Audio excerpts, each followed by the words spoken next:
주식계의 흥미로운 비밀을 파헤친다. 국정원 아니고요, 청정원 아니고 주정원 마르스입니다. 오늘의 주제는 바로 메타버스입니다. 메타버스 듣자마자 벌써 어렵다고요, 짜증이 난다고요, 메타버스가 왜 돈이 되는지, 메타버스가 왜 중요한지 오늘 쌈박하게 정리했으니까 꼭 집중해 주시길 바라겠습니다. 메타버스란 무엇일까요? 바로 메타, 바로 가상, 초월이란 뜻이고요. 버스는 유니버스에서 따온 우주 세계입니다. 그래서 가상 세계라 볼 수 있을 것 같고, 이게 왜 중요하냐? 바로 돈이 되기 때문이죠. 그래서 메타버스가 왜 돈이 되는지, 왜 중요한지 압축해서 세 가지로 알려드릴 테니까 집중하시길 바라겠습니다. 전화기 발명을 시작으로 정보화 시대가 된 지 벌써 100년이 됐습니다. 벨 연구소 이야기의 존 거트너는 이런 얘기를 했습니다. 벨 연구소의 과학자들이 모여서 드디어 정보화 시대가 도래했다. 이 정보화 시대에 따라서 이제는 우리가 물체가 없는 것에도 가치를 매길 수 있다는 거죠. 무게도 없고 보이지도 않는 것들이 가치가 만들어졌다. 즉, 우리가 현재 가지고 있는 금이라든가 화폐처럼 물질적인 게 아니라 정보와 같은 이 무형의 자산도 현재 가치로서 인정받는 패러다임이 메타버스에게까지 영향을 미치고 있다 말씀을 드리겠습니다. 또 다른 무형 자산이 메타버스와 함께 오고 있으니까요. 메타버스가 돈이 되는 이유 첫 번째, 디지털 자산입니다. 넥스트 파이낸스라는 책을 보면은 디지털 자산을 이렇게 정의를 내렸습니다. 경제적 가치를 가지고 있으면서 데이터로서 거래가 되고 있는 모든 것을 디지털 자산이라고 정의를 내렸는데요. 메타버스 속 디지털 자산은 우리가 생각하고 있는 저작권과 같은 것들뿐만 아니라 넥스트 세상의 넥스트 레벨의 자산으로 불리고 있는 것들이라 말씀을 드리겠습니다. 여기에는 코인, NFT, 토큰, 이 모든 게 포함될 수도 있는 상황인데, 가상세계에서 거래한다는 비트코인, NFT, 토큰, 이것들 전부 다 거짓말이라고 생각하시는 분들이 많으시죠? 디지털 자산이 왜 돈이 되느냐? 돈이 된다고 믿는 사람이 많아지기 때문입니다. 이게 무슨 말이냐고요? 예를 들어보겠습니다. 강아지와 사람 앞에 뼈다귀와 앤디 워홀의 작품을 놓는다면 각각 무슨 선택을 할까요? 사람은 당연히 앤디 워홀을 고르고 개는 당연히 뼈다귀를 고르겠죠. 왜 그러냐? 그 이유는 바로 인간 세상에서는 앤디 워홀의 작품이 좀 더 가치 있다는 사회적 합의가 존재하기 때문입니다. 이런 예술품, 귀금속, 이런 것들을 보고 우리는 가치 보존형 자산이라고 부르고 있는데요. 메타버스, NFT, 비트코인 이런 것들도 가치 보존형 자산으로 들어가고 있다라는 거죠. 이 자산의 가치 평가의 핵심은 사회적 합의와 수급입니다. 얼마나 많은 사람들이 이 자산을 지속적으로 가치가 있다라고 믿는지와 얼마나 희소성을 가지고 있는지가 결정을 한다라는 겁니다. 이번에는 조금 다른 예시를 들어보겠습니다. 여러분들 앞에 돈 100만 원과 1억 원 가치의 디지털 자산이 있다고 한다면은 여러분들은 과연 어떤 걸 고를까요? 아마 디지털 자산 1억 원짜리를 좀 고르지 않을까 생각합니다. 근데 제가 왜 고르지 않을까라고 생각한 이유는, 아직 우리들이 이 메타버스 안에 NFT 그리고 비트코인이 정말로 가치가 있다라는 사회적 합의가 아직 되지 않은 상태이기 때문에 이렇게 말씀드렸다고 할 수 있을 것 같습니다. 그런데 합의가 이뤄지고 있는 상황임에도 불구하고 이미 돈을 벌고 있는 사람들이 생기고 있습니다. 한 예로 아바타 의류 디자이너가 있는데요. 실제 네이버 제페토 안에서 이 의류 디자이너는 약 50만 명이나 있다고 합니다. 실제로 월 수익이 1,500만 원이 넘어가는 인물도 있는 상태입니다. 또 디지털 아티스트 비플의 매일 첫 5,000일이라는 작품의 NFT는 크리스티 경매에서 약 785억 원이라는 돈에 낙찰이 됐습니다. 사실 이 작품은 300MB 밖에 안 되는 이미지 파일일 뿐입니다. 근데 여기에 정품임을 인정하는 코드가 부여된 것이죠. 이런 뉴스와 거대 기업들의 행보를 보면은 메타버스 안에 디지털 자산이 어느 정도 사회적 합의가 진행되고 있다라고 볼 수가 있을 것 같습니다. 그러다가 금미래엔 NFT를 코인으로 거래한다라는 것 자체를 의구심을 품는 사람이 아예 없어질 수도 있겠다라고 얘기를 하겠고요. 아마 얼마 안 가서는 이제 메타버스로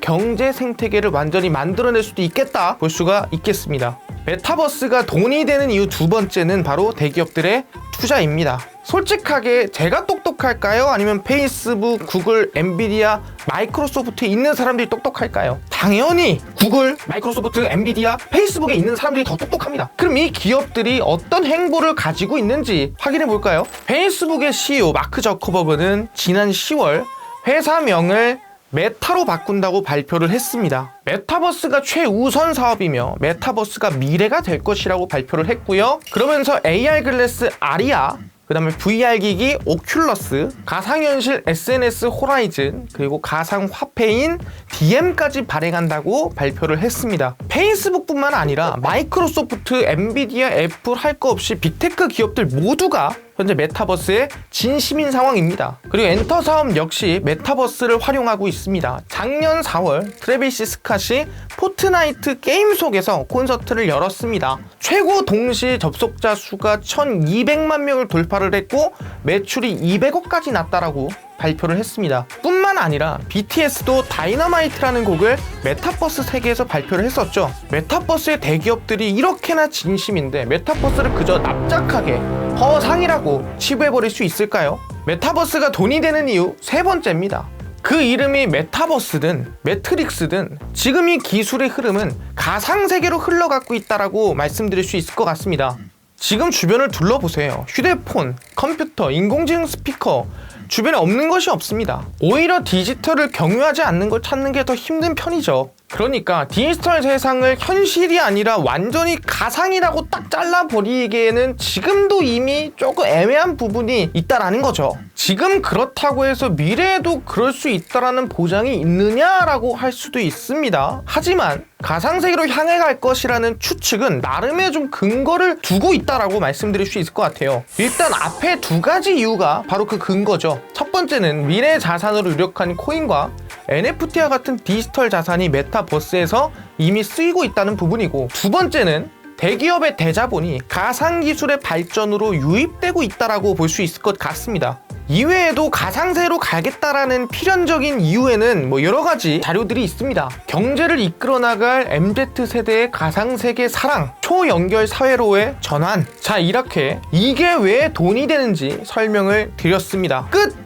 아니고요. 2부 시작하면서 김동석이 이제 진짜 돈 되는 주식 설명을 드려보겠습니다. 첫 번째는 맥스트입니다. 이 맥스트 같은 경우에는 메타버스에서도 AR 플랫폼을 맡고 있습니다. 근데 메타버스가 진행이 되려면은 거기 안에 디자인을 할 만한 회사들이 필요하겠죠. 근데 그걸 디자인을 할 수 있게 쉽게 만들어주는 기업이 맥스트다라고 생각하시면 됩니다. 그래서 상장 이후에 주가 상승세 강하게 나오고 그 이후에 눌림목이 나왔다가 최근 들어서 메타버스 세상, 특히 NFT 이슈가 강하게 나와주면서 주가 급등이 강하게 나왔습니다. 근데 이미 맥스트를 쓰고 있는 기업들이 사실상 100개, 많게는 나라로 다 쓰는 50개국 이상, 어플은 10,000개 이상 쓰고 있기 때문에 지속적으로 이슈가 될 수밖에 없다. 그래서 대장주들 중 하나이기 때문에 AR 플랫폼 기업인 맥스트 관심을 계속 가져보자라고 말씀드리겠고요. 그래서 지금 눌림목 구간이 상당히 좀 긍정적으로 보이는 구간이다. 그래서 최근 전고점 라인 때 95,000원을 뛰어넘는 구간까지도 우리가 관심을 좀 두고 볼 수 있는 구간이 아닐까 말씀을 드리겠고요. 두 번째는 이노뎁이라는 기업입니다. 이노뎁에 대해서 설명드리는 이유는 뭐냐면은 최근에 삼성전자 이재용 부회장이 이 마이크로소프트를 방문한 적이 있습니다. 근데 방문을 하면서 무슨 얘기를 했냐, 메타버스 협력이라든가 기대감에 대해 설명을 했어요. 그럼 실제 마이크로소프트와 협력하고 있는 기업이 어디냐? 그게 바로 이노뎁이다 말씀을 드리겠습니다. 이노뎁 같은 경우에는 마이크로소프트의 홀로렌즈 관련된 협력사라 볼 수 있을 것 같고요. 홀로렌즈란 우리가 흔히 알고 있는 VR 기기, AR 기기를 넘어서서 렌즈에 그 모든 기능을 넣는 기술력이라고 생각하시면 될 것 같습니다. 그 협력사로서 과거에도 메타버스 이슈로 주가 급등이 좀 크게 나와줬고, 그 이후에 좀 눌림목이 나와주다가 최근 들어서 맥스트가 올라가듯이 상승세가 만들어졌다라 볼 수 있을 것 같은데 1등주라고 보긴 힘들고, 저는 개인적으로 마이크로소프트 관련주로서 관심을 두면서 메타버스 이슈가 되면은 같이 좀 상승세가 나와주는 구간이다. 그렇기 때문에 저는 메타버스가 앞으로도 많이 간다면은 가치가 9,000조 이상까지도 갈 수 있다고 하니 최근 저점, 정고점 라인 때까지도 관심을 계속 두고 보자 말씀을 드리겠습니다. 세 번째 기업은 동훈 아나텍입니다. 동훈 아나텍 상당히 좀 생소하고 처음 보는 기업일 수도 있어요. 근데 전 페이스북, 현 메타가 준비하고 있는 기술력과 굉장히 밀접한 관련이 있다라고 말씀을 드리겠습니다. 우리가 메타버스 안에서 VR, AR이 아무리 잘 되고 눈에 잘 보인다고 하더라도 감각이 느껴져야 현실인지 가상인지 구분이 안 가는데, 감각이 느껴지지 않는다면은 100% 가상이라는 걸 알아채겠죠. 내가 마치 현실 세계에서 뭔가를 하고 있는 것처럼 느끼게 하는 기술이 햅틱이라고 생각하시면 될 것 같아요. 그 햅틱 IC를 만드는 기업이 동아나텍이라고 생각하시면 될 것 같습니다. 그러다 보니까 최근에 저점에서부터 추가 우상향세가 만들어지고 있고 추세가 거의 끊이지 않고 좀 우상향으로 이어지는 모습을 확인할 수가 있습니다. 그래서 개인적으로는 상당히 다른 메타버스에 비해서 저가에 있는 부분이고, 저가에 있다고 한다면은 최근 고점 라인 때도 충분히 돌파하고 상승이 나올 수 있을 만한 구간이지 않을까.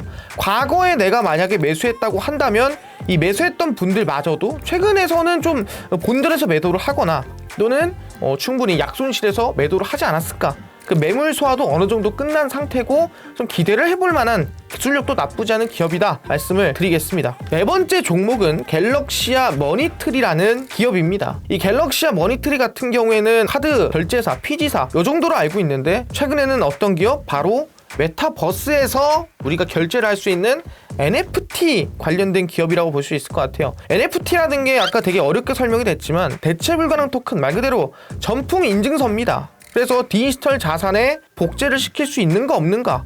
NFT가 있다면 복제가 불가능한 거고 NFT가 없다면 복제가 가능한 거죠. 그래서 그 NFT를 발행해서 뭐 예술품이든 또는 여러 가지 사진이든 판매할 수 있게끔 NFT 거래소를 만든 기업이라고 보시면 될 것 같습니다. 그래서 최근에 이 메타버스 NFT 이슈가 있을 때 주가 상승세가 강하게 나와줬고요.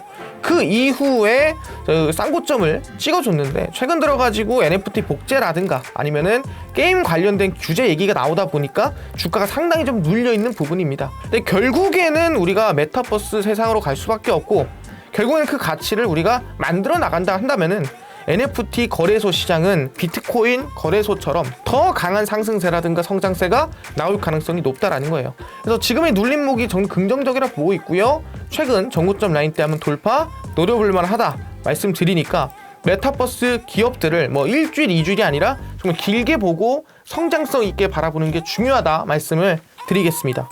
다음 시간에서는 이 메타버스에서도 가장 핫하고 의문점 투성이인 가상 부동산에 대해서 알아보도록 하겠습니다. 100배 성장 가능성이 있는 기업들까지 분석해 드리니까요. 궁금하신 주식계 정보들이 있으시면 댓글로 달아주시고 더 좋은 컨텐츠로 돌아오겠습니다. 감사합니다.